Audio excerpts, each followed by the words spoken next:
Ok, acho que sim. Should we take the masks off, or we can choose? It's your Okay, choice. okay. Yeah. Maybe when we speak.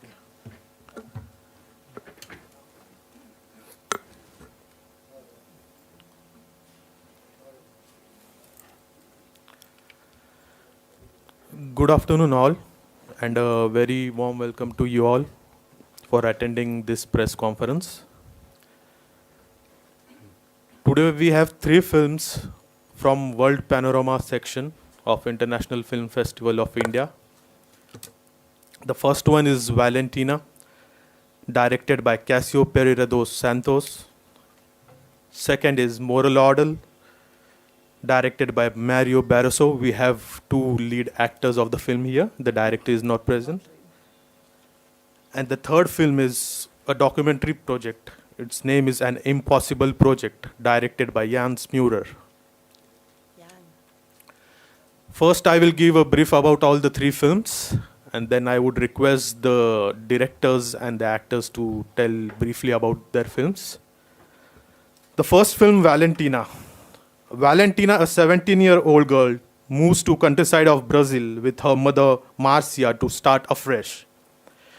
To avoid being bullied in her new school, Valentina tries to enroll with her social name and keep the fact that she is transgender a secret. However, the girl and her mother quickly face dilemmas when the local high school needs a second parental signature for her enrollment. Valentina is a reflection of the real-life hardships that society forces a strong young woman to endure and embrace who she is. The film has got recognition at Outside Florida LGBTQ Film Festival, Warsaw Film Festival, and Sao Paulo Film Festival.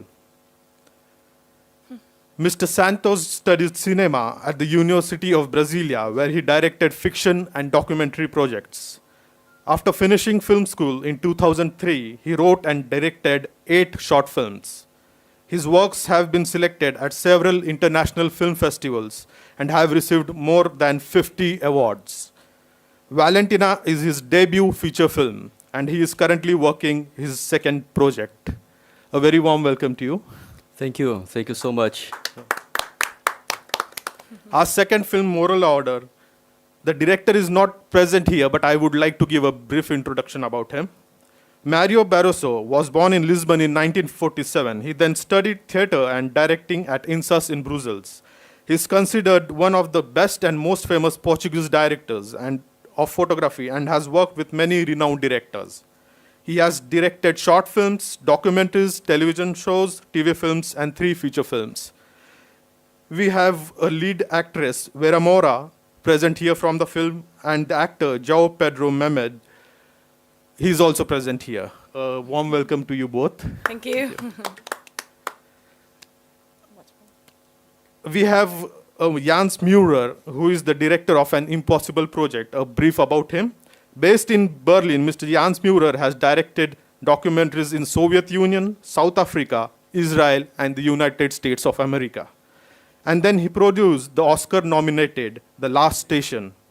In 1995, he was awarded the European Academy for his work and his documentary about the Black Panther movement. Public Enemy in 1999 premiered at the Venice Film Festival.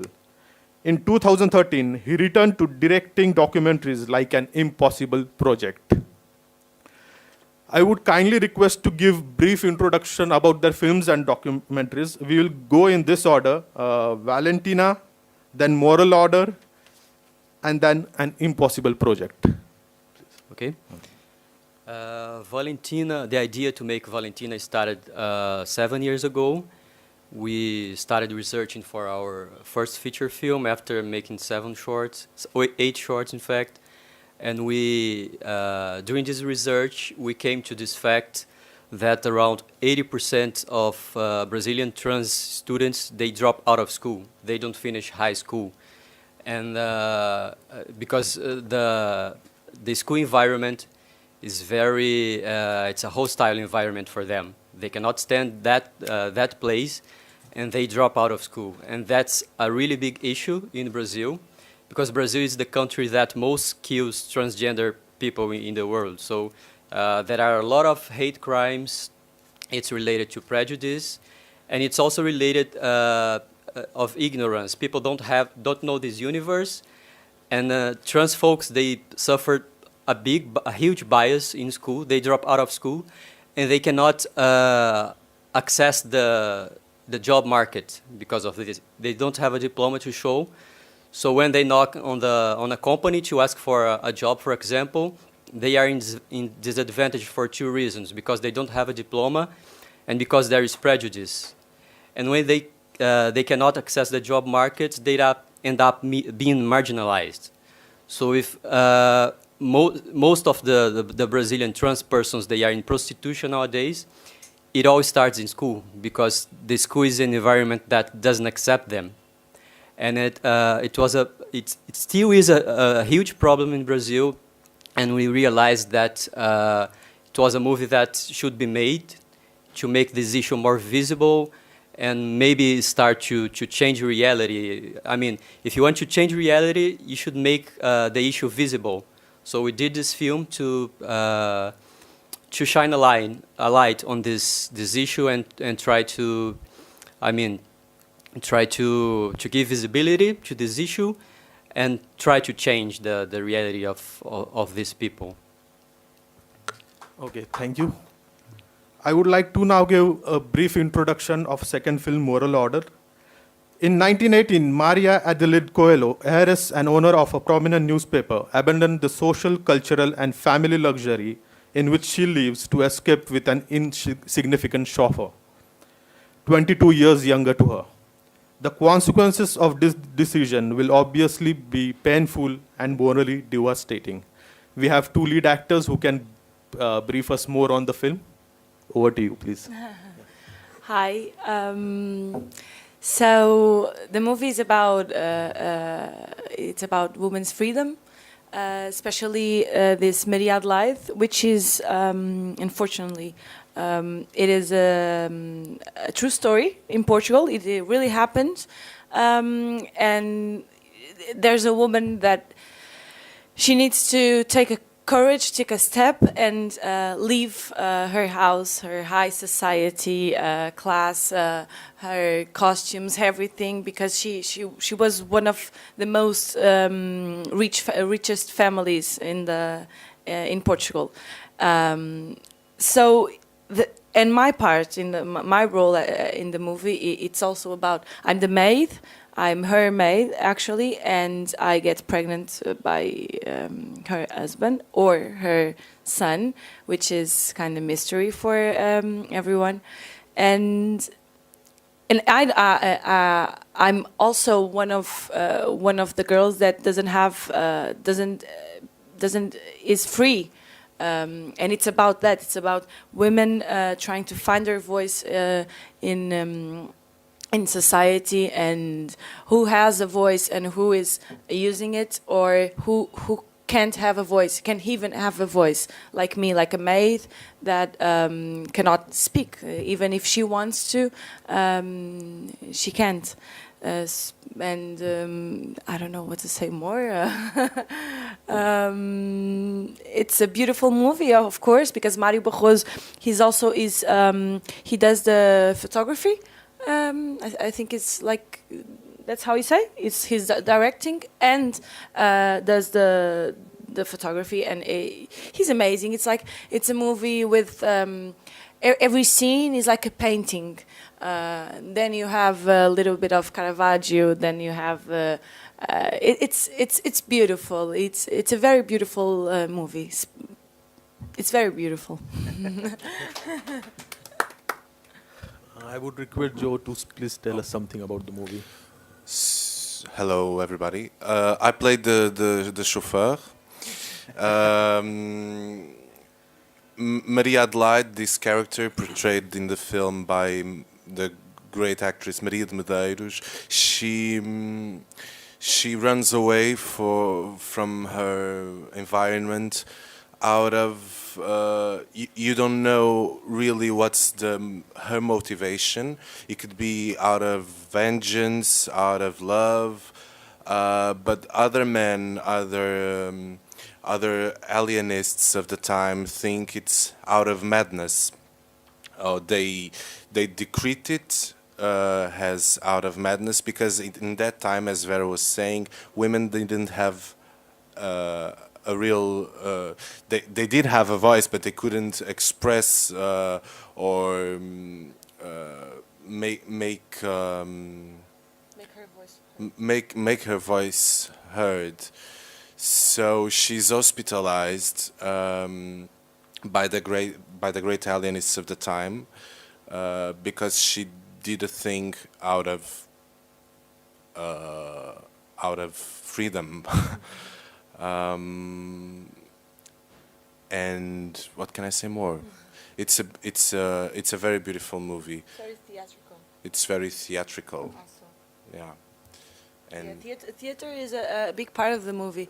Like you have, I don't know if you have seen the movie, but it starts with hair, like someone opening the air, and it's like the curtains of a theater opening and ending, and there's a lot of theater in the play, in the movie. Like you have Menina Julia from August Strindberg, which is a relationship between a higher society and a servant, and then you have also Mariana Soror.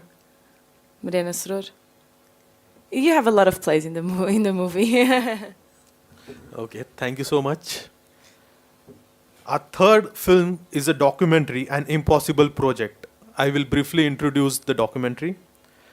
Put down your phones. This is 90 minutes of digital detox. An Impossible Project is an entertaining and sensuous film about the renaissance of analog in our digital lives.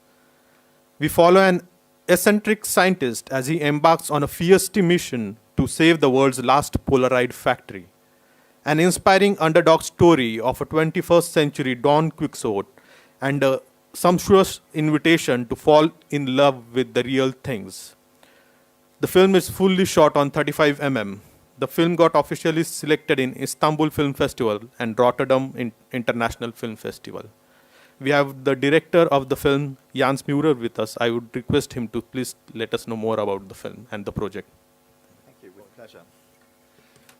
So, hello. Yeah, my documentary is a little bit unusual in that it's not a problem film. My documentary is a happy solution film. It's all about the fact that we as humans are analog. We have 5 senses. It's not just what you have with digital, which is all, you can look at it and you can hear it, but you can't touch it and you can't smell it and you can't taste it. I came across this crazy Austrian guy who, in the same year that the first iPhone was introduced, had this idea that he has this calling that he must save the last Polaroid factory, you know, like instant photography. Everyone said to him, "You're totally crazy, all this, you know, like this is the new god, digital." And he said, "People, you will realize one day that we as humans, we are more than just digital technology. You know, we are physical, we want to touch one another, we want to be connected, we want to be in the real world." So I started following his story for 7 years, from total disaster, because everything went wrong at the beginning, to now there is Polaroid in the world again.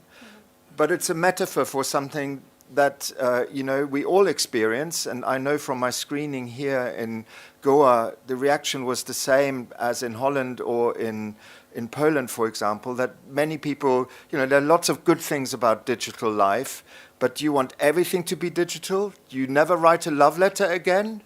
So my film, in a way, is a love letter made on film to invite the audience, to invite you to think about real things again, to think about reading a real book again, real newspaper, listening to real music, not just digitally, because it's actually quite a good thing in everyone's life. So my film, therefore, of course, was not shot on digital. It was shot on classic movie format, 35mm. And it's a little bit of a underdog story as well, because I think this year it was the only film at the IFFI this year that is shown on 35mm with a real film print. But I hope we will continue with this, and I can tell you I was very honored to be invited to IFFI this year with this film, because it's only the third time that it was shown with a real audience in a real cinema with a real film print, and people actually really laughing or discussing afterwards. So I'm very grateful to be here with you today. Thank you so much. Before we open the floor for the questions, I have a question each for our guests. I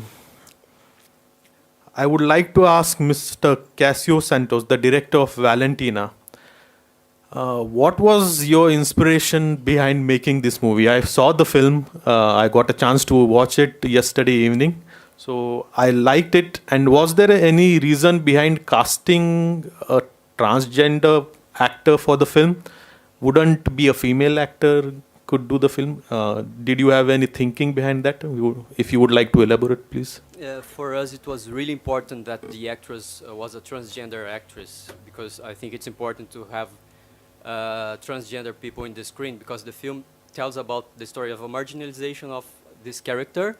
And if we casted like a cisgender actress, I think it wouldn't be good for the project. It was important for us that we would employ and find this transgender girl. So that the emotions come naturally? Yes, because I think we found Chiesa, which is the main actress. We already knew that we wanted a trans actress for this role, and we published like a call for any transgender woman or girl who was interested in making this film. And we posted this on Instagram, Facebook, and we received around 50 videos. So these trans actors, they didn't have to be a professional actress, but they should be interested in making a film.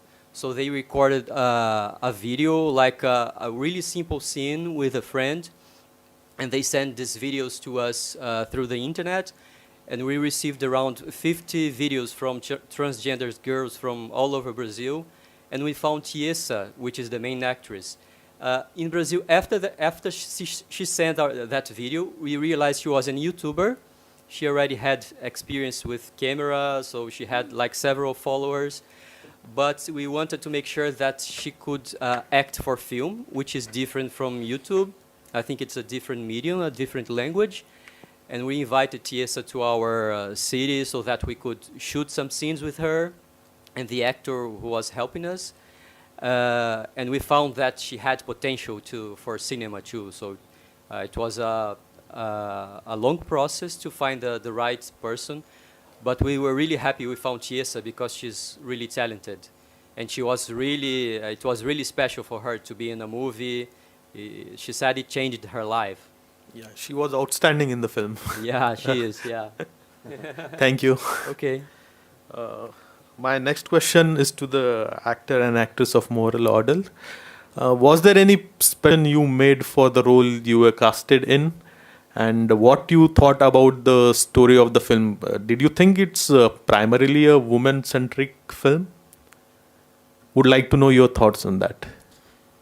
Well, I had preparation with a Brazilian coach because he was doing a workshop in Lisbon, and I went there because I already knew him, and he's very about the physical. What's his name? Sergio Pena. Sergio Pena. He's famous. Yeah. He's very famous, and he's very, very good. We did. I did the second workshops.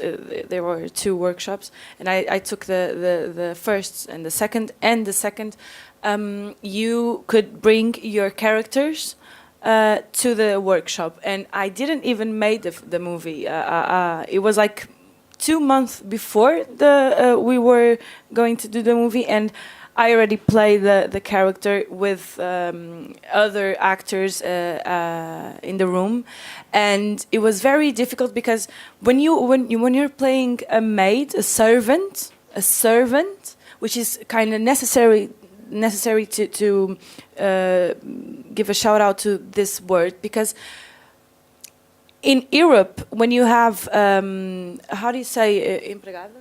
A maid? When you have a maid, it's different from being a servant. A servant serves the family, she doesn't serve only dinner. She serves the needs of a man, of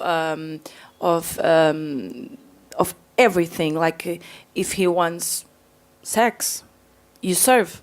And that's really difficult to put in a underage servant. That was what I did. She was like 17 years old, and you need to put a lot of life that I don't have because I'm from Europe. I'm 25 years old, and my life's good.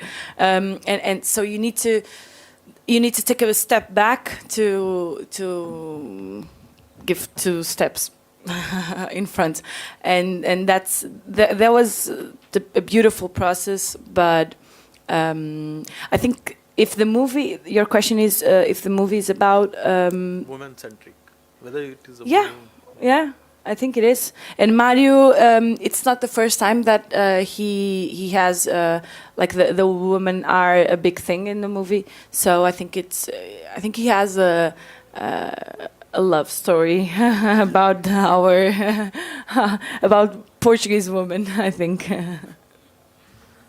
You would like to speak about your role in the film, please? Yes, I didn't have any preparation at all. I didn't have even had my driver's license at the time. But I started doing the lessons while I was shooting, and that was helpful somehow. I would say that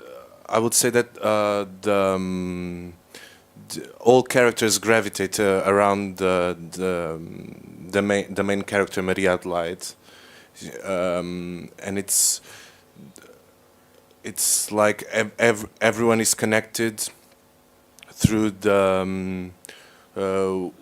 through her needs, her wishes, and that's very woman-centric of the film, I think. Yeah. Thank you. I would now request Jans Murer to please tell us, as the world is moving towards the more sci-fi movies, when we talk about artificial intelligence, virtual reality, Internet of Things, what was your driving force behind making a movie that we should take a step back and analyze our lives and go for analog than just moving towards digital and digitizing everything? Your thoughts, please. I have to apologize. I have to correct you. My movie is not about taking a step back.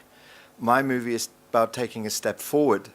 I think the idea to realize that there are some physical things like, using a real film camera, which makes photos that 20 years from now I will still have these photos at home because they lie in my drawer. They're physical. They won't disappear. The pictures I take on this one, for almost all of us, we don't keep them. They disappear. We get a new phone, the pictures are gone. So my film is not at all about nostalgia or retro. It's about that we need to think a little bit more. We need to slow down. We need to be more conscious about what we're doing. And we need to resist this idea of convenience, that everything is quicker and easier with the internet and the Internet of Things. I don't think that's true. Some of it is good, but some of it is important to us that it's at the speed that people live and think and feel. And when we lose that, we get bad everything. We get bad politics, we get bad health, we get bad love life. There's a real reason to take some of the real things and haptic and physical things into the future. Now, it's funny that I say this because I'm not a Luddite. I'm not a retro person at all. And about 15 years ago, I produced the first digital film that ever did any real business. I produced a film that the older of you will remember called Russian Ark by Alexander Sokurov. And Russian Ark was the first film that was shot entirely without editing, and it could only be done digitally. And we kind of invented a way of shooting a whole cinema film. It's got thousands of actors and so on in an 86-minute shot. And it could only be done digitally, for real. There's no editing. And so in a strange way, this film that I produced was a digital milestone. It was also the beginning of the end of analog film. So I felt 15 years later it's a good idea to do a film on 35 to make up for what I started. Basically, I think we should have a balance of both in our lives, because both have positives and negatives, and we should deal with it accordingly. I think I am right. Yeah, that's. Let me add something. I think you're completely right. It's not about digital is bad and analog is good. It's about getting the balance. But you can only have this balance if some people defend that there still are analog things. You know, like I make books of my films. You know, these are 35 millimeter stills, and I can carry it. You know, I can't download it or upload it to you. So you need some people who use this, or it goes away. And so in that way, my film is an invitation to all of you and you to keep using these things. Buy a newspaper today, buy a book, you know, buy something, write somebody a love letter. I mean, isn't it crazy? This is going to be, the last 20 years is where no one will have a love letter anymore. History is full of great love letters, but except for our great modern age, it's gone. No one will find a WhatsApp message in their attic in 40 years later. That's true. Yes, please. Microphone, if. I really like your concept, sir. But first of all, I just want to know from you whether your film speaks about the mobile addiction, smartphone addiction. Because this has been a very, important issue in Goa. Even about half an hour back, one boy committed suicide when his father tried to snatch away the mobile phone from his hands. He committed suicide, and these things have this type of incidents are happening in Goa, and even our children, they don't go out. With this smartphone, they lock themselves in the room, and they are all on digital. They just don't go out, don't meet people. They are on this Facebook, then all these apps. So this has become a great issue and a great problem. And even we, as a parent, I feel that there should be addiction centers for this, these children. So what is your take on this? Well, you should watch my film. My take on it is it's possible to get away from it. But I really agree with the problem that you described. And what's very interesting, this is one problem that is exactly the same everywhere in the world. Maybe that's a good thing, that we have a problem where we are all in the same boat. And I have it. I have 3 children. I have it with my children. I can't believe how many hours they are addicted to this damn thing. But then it tells me that I am doing the same. I have the same addiction. So I think this addiction is unhealthy. It's not fun. And it's we're living in the time of the pandemic. It's also not good for our mental immune system. We are constantly being led by social media and so on. It's too much, and it makes us susceptible to stop thinking, to stupid political ideas. And it's really, really interesting that this is a problem everywhere, but it's also really easy that it's the same solution everywhere. It's just take this and turn off notifications. Put it down, look out the window. The sun is shining. There's a beautiful river out there and a beach beyond it. Let's go to it. Or it's people just sitting having a coffee together. It's really easy to find a balance. You just have to think about it. People go on the beaches and sit with this, sir. People go on beaches and sit with this. They don't look at the beach also. I do it. Sea also. We have a saying in Portugal. We are always telling people this in Portugal, and I think all over the world. If you want Instagram it, if you want to show people that you were at the theater, it won't happen. it didn't happen, you know. So there's a need for especially teenagers to show and to show people that, oh, I was there, I went to the museum, you know. Yeah, very And good. that's Yeah, very good afternoon. This is Ajay from Bangalore. My question is to Santos. Yesterday, it was very beautiful movie. It talks about multiple issues, the basically of trans fundamental and protection rights. Very beautifully woven. Whatever earlier we have seen films on similar, it had still some tragic ending where finally, due to oppose from parents or family, either they will commit suicide or honor killing, which is very popular. But you have given a very positive note and positive end where the society started accepting them as one. That is very good, positive movement. And my question is the added layer, another is where the protagonist you have made as a minor.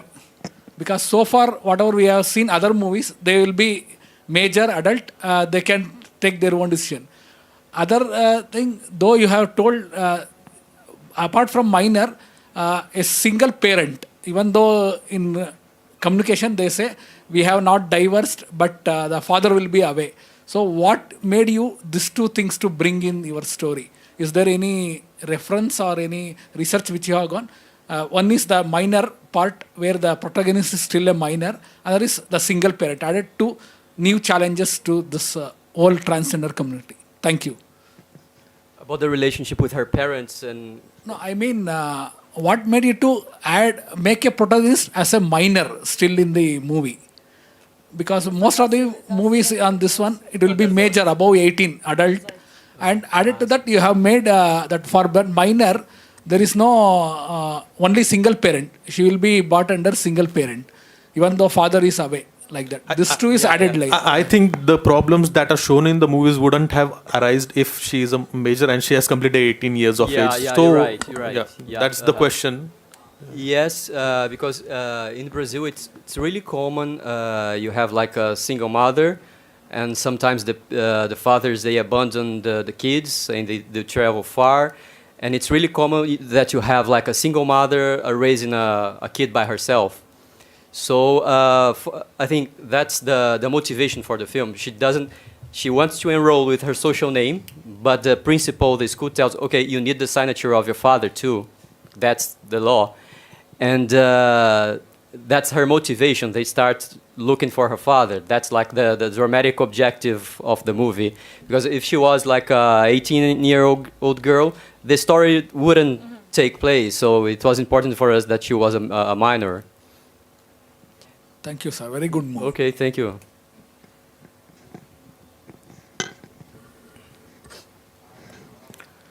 Any more questions from the audience?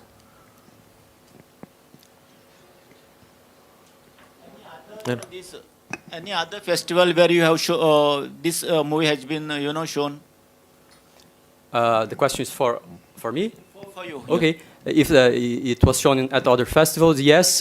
We started attending some virtual festivals because this movie was finished in August last year. It was right in the middle of the pandemic. I think we're still in the pandemic, but it took us like 7 years to prepare this movie, to raise funds and to develop the script and everything. And of course, like every filmmaker, we were expecting like a premiere in Brazil in a nice theater to show to. I mean, that's what filmmakers like. We like to be close to the audience and receive feedback and feel the warmth. And it didn't take place, unfortunately. The first festival that we showed this film, it was Outfest in Los Angeles. It's LGBT film festival there, and it was like a virtual festival. Then we went to Warsaw Film Festival. It was a physical festival. They invited us, but the frontiers closed, so we couldn't come. And yesterday was the first time I saw Valentina in a big screen ever, so it was really, really special for us. After, I think, 9 film festivals showing the film virtually, we don't see the audience. I mean, the festivals asks us for a certain number. Can I show your film to 50 persons? but we don't know which are the 500 persons that watched the movie, and we don't have like a direct feedback. So it's really frustrating for us. At the same time, we know that the pandemic is a big problem for all the world, and I mean, people are dying. There are bigger problems than filmmakers' problems related to the pandemic. But I mean, yesterday was very, very special for us because it was the first time we showed the film in a theater. It was a big achievement. So we came from far from Brazil to see Valentina in the big screen. Dropout problem. So what is the reason? Main reason is what poverty is the main problem for these dropout students. They are from the poor background. You mean to say? Sorry? You spoke about the dropout, no, of School the dropout. School dropouts. The school. So you mean to say dropouts, yeah. because since economically they are background backward, that's why they are dropping from the school. You mean to say? Yes, yes. Valentina, when the film starts, she has dropped out of school. So she moves to another town and she wants to return to school. So she's kind of representing like this big issue in Brazil that transgender kids, they drop out of school because they have prejudice from teachers, prejudice from sometimes the school staff, sometimes colleagues. And that's the beginning of their process of being marginalized. If they can't access education, they end up in prostitution not because they want. I think it happens in several countries, maybe in India as well. It's a global problem. It's a global problem, and it all starts. Sometimes it starts in the family because the family doesn't accept them, and they have to be in the streets because of this.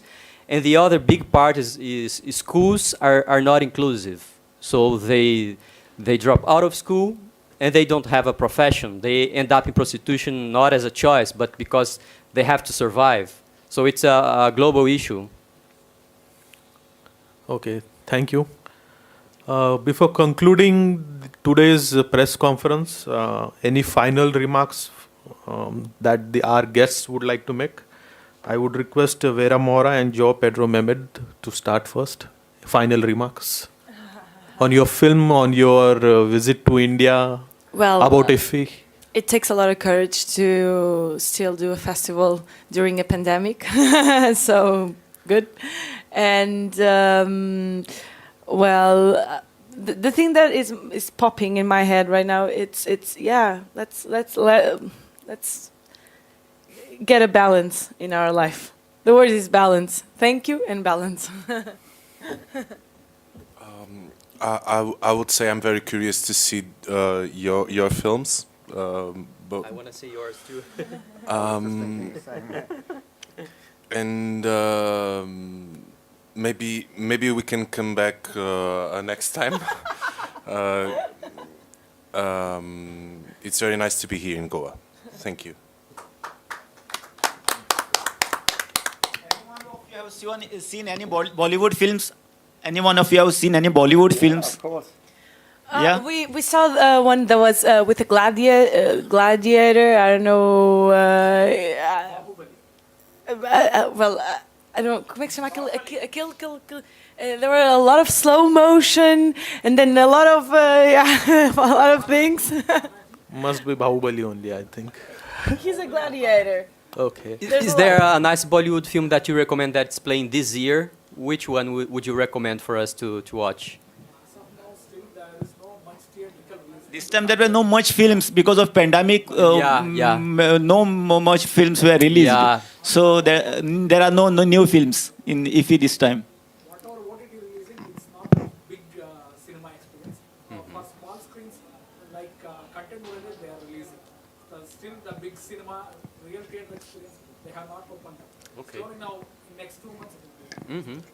In our Bollywood films, we have a lot of music, dance. Yeah. Full of entertainment. Yeah, full of entertainment. I wanted to see one in the big theater, but unfortunately not this year. Maybe next IFFI.